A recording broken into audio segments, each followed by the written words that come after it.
சபையில நமக்கு நிறைய வேலைகள் இருக்கலாம். பாடல், மியூசிக் வாசிக்கிறது, பைபிள் வாசிக்கிறது, குயிஸ், இது எதுவும் தயவுசெய்து ஊழியம் அப்படிங்கிறதுக்குள்ள என்ன செய்யக்கூடாது, வந்துவிடக்கூடாது. ஊழியம் என்பது இது அல்ல.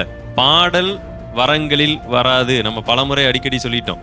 மியூசிக் வாசிக்கிறது எதுல வராது, வரங்களில் வராது. சிறந்த பேச்சாற்றல் வரங்களில் வராது.